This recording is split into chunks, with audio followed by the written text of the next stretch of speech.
Oh, you can have it. Thank you. Hey, kid, you can't skate here. You can't tell me what to do. I want to be a pie. Oh boy, what flavor? Pie flavor.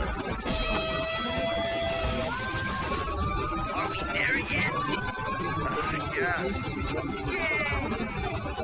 Ah, crap. How did I get here?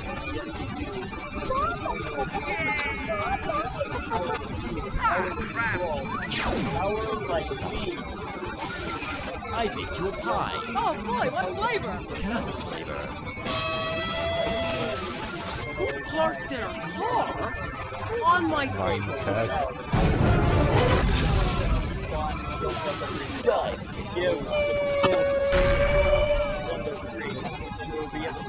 Meanwhile, in an alternate dimension.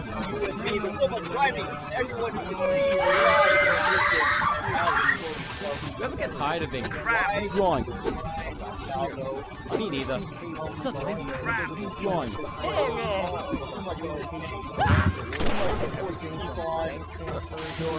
Haha! They said I could never teach a llama to drive.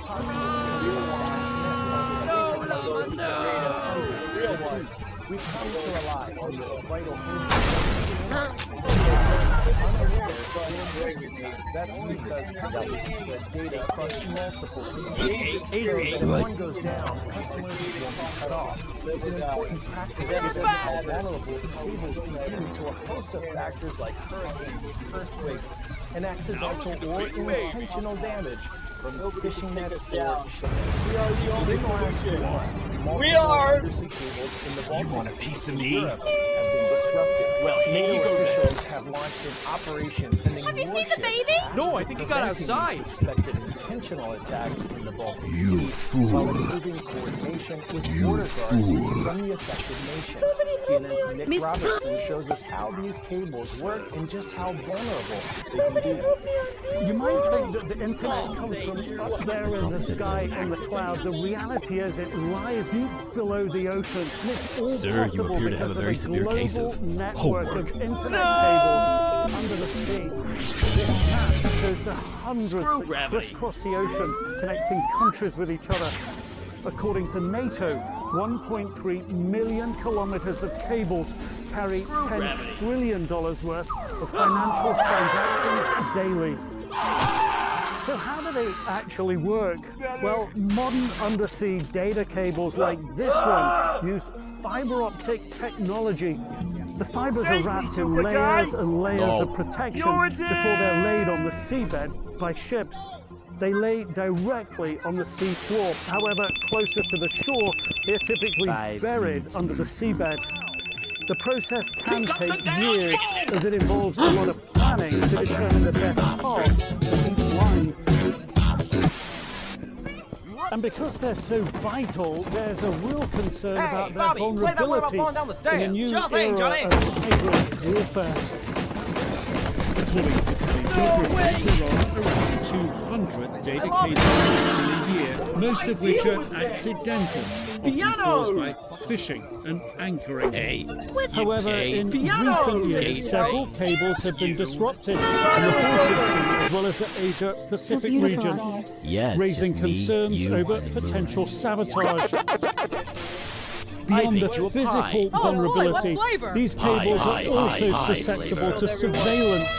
During the Cold War, the US tapped Soviet undersea cables to intercept communications. So what happens if a cable is cut? Repairing a cable is costly and time-consuming. According to the International Cable Protection Committee, it costs between $1 and $3 million to repair a cable. It can take several months to fix a broken line. While most companies operate several cables, so if one of them breaks, they've got a no one like you. A serious failure could take down the internet for a whole country, and a coordinated attack that could affect services across the whole world. Pop quiz hotshot. What percentage of Earth's oxygen is produced by the Amazon rainforest? 5%, 10%, 20%, or 50%? If you said 20, you're so money. The largest rainforest in the world contributes an estimated 1/5 of the oxygen produced on land via photosynthesis. Deforestation has been a major threat to the Amazon rainforest for decades, driven by factors like growing infrastructure development, ranching, and mining. In Brazil, the Environmental Protection Agency recently led a raid to combat deforestation there, stopping illegal loggers, closing their sawmills, and fining those involved millions of dollars. Our Stefano Pozzovan shows us how the operation carried out its goal to curb illegal logging in the protected and indigenous lands that see some of the country's highest deforestation rates. This is Operation Maravalia, which takes its name for a kind of sawdust. Environmental agents in Brazil have kicked off a major campaign to tackle deforestation in the Amazon rainforest. The government told Reuters that the operation should be the largest of its kind in 5 years, as they granted the agency rare access to this timber raid you're seeing now. Officials say more than 5,000 truckloads of illegal timber were seized in the last few weeks, and most of it comes from some of the most heavily logged regions in the Amazon rainforest. Since taking back the presidency in 2023, the Brazilian President Luiz Inácio Lula da Silva has promised to tackle deforestation, which was surging under his predecessor Jair Bolsonaro. no idea how and to Lula breathe. has made progress. Deforestation in the Amazon fell to its lowest level in 6 years, plunging 66% year on year in July of 2023. On the other hand, critics point out Lula's investment in fossil fuels, which include his recent push for offshore oil drilling near the Amazon River, which is one of the most biodiverse regions in the world. Brazil has also announced its intention to join OPEC+, a group of oil exporting nations, which signals the country's evolution into a key oil producer. And this is happening just 9 months before the country hosts the United Nations Environmental Summit. Lula has said before that the oil revenues can speed up the transition to clean energy, but fossil fuels make up the bulk of planet heating pollution. While the other main source is changes in land use, which include deforestation, and this is the fine line Brazilian authorities are currently trying to balance.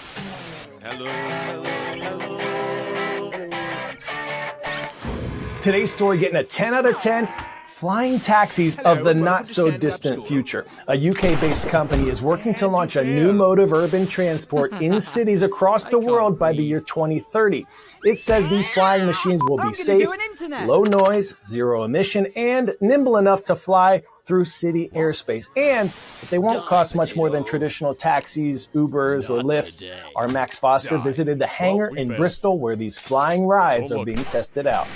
Imagine trying to book a taxi on your app and it can fly. Well, it is a plan. And this is what the vehicle will look like that arrives. It's an electric, what did we call it? Is it a helicopter? Is it a plane? The answer is neither, or rather both. This is VX4, an electric vertical takeoff and landing vehicle, eVTOL for short, built by Bristol-based Vertical Aerospace. It's not quite the flying car from the Jetsons, but eVTOLs are likely to be landing in a vertiport near you in the not-too-distant future. When we talk about it being a flying taxi, you're comfortable with that because in the future you do imagine people calling up one of these instead of a car. Is that right? Yes. eVTOLs can allow us to unlock the third dimension, to use air mobility to get from point A to point B. The VX4 will have a range of 100 miles and a top speed of 150 miles per hour, and it'll initially fly between airports and cities.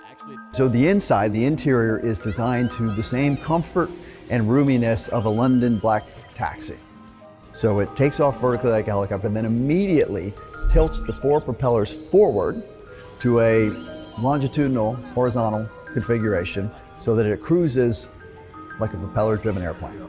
All being well, Vertical Aerospace plan to make and deliver 150 aircraft to clients across the world by 2030.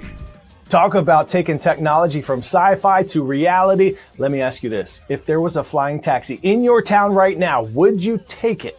or do you need some more time to see how things will go?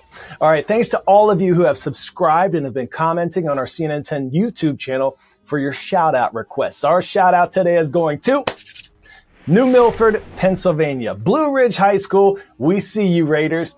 And to my new friends I met last week, the Eagles and Mr. P at Cleve Hill Middle School in Buffalo, New York. Rise up. Have an awesome day, everyone. See you right back here tomorrow on CNN 10.